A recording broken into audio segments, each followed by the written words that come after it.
Has someone's words pierced your heart today? Maybe it wasn't even a big deal, but something inside you burned fast and sharp. When anger rises like that, it might mean your heart is too tired to carry more. Maybe you said to yourself, "Why am I so quick to get angry? Why does one little comment throw me off so much?" You're not alone. Many of us are standing in that same tide. Tonight, let's pause together. Let me share with you two stories from the Buddha.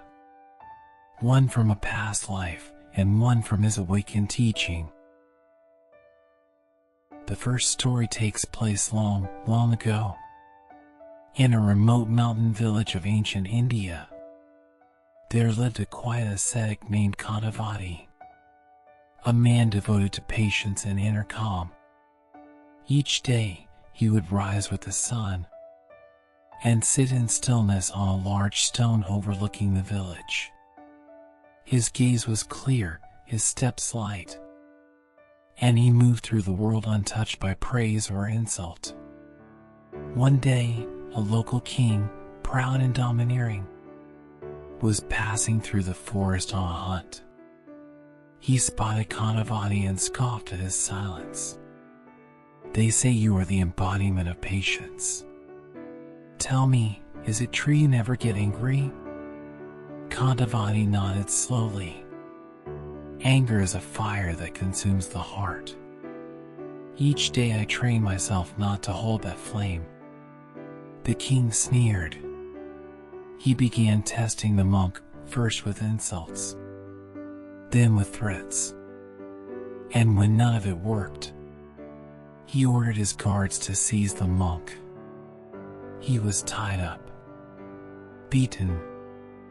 Eventually, the king, in a fit of rage, had the monk's arms and legs cut off. Blood ran down the stones. But Khantivadi closed his eyes, breathing slowly. And he said, softly, "My body may be broken, but my compassion and patience are untouched. Anger is a poison, and I will not let it poison me." The second story comes from the Buddha himself, a teaching he gave after enlightenment. One day, surrounded by his monks, he told them this: "Even if someone cuts you apart with a saw, if hatred arises in your heart, you are no longer following my path." The monks were stunned. How could one possibly remain peaceful in the face of violence or humiliation? One monk gently asked, "Blessed One, how can we not become angry when someone truly harms us?" The Buddha smiled and said, "Anger burns the one who holds it long before it reaches its target. The more you grasp the flame, the deeper your own pain. But compassion is the cool water that puts out the fire." That evening, some monks wept in silence. They remembered their hidden angers, the unspoken wounds they carried, and how long they had burned themselves quietly. These two stories are different in setting, but they point to the same truth. True strength is not in unleashing anger, but in holding compassion even in the fire. The Buddha never told us to erase anger completely. He asked us to notice it, to breathe with it, and to let it pass, like a cloud drifting across the sky. Maybe you faced anger today. Maybe you were hurt, insulted, or ignored. That feeling isn't wrong, but it doesn't need to lead you.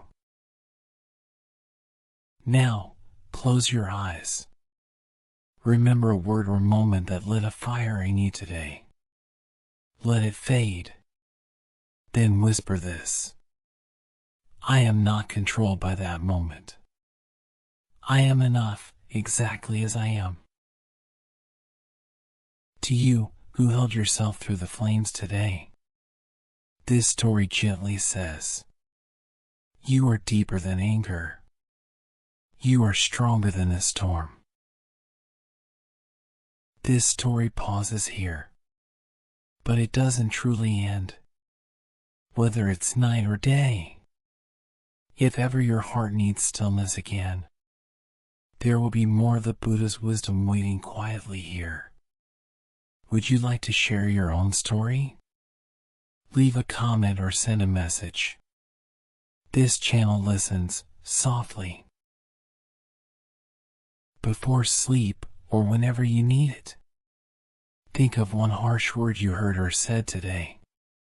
Then replace it with this gentle whisper. I am okay.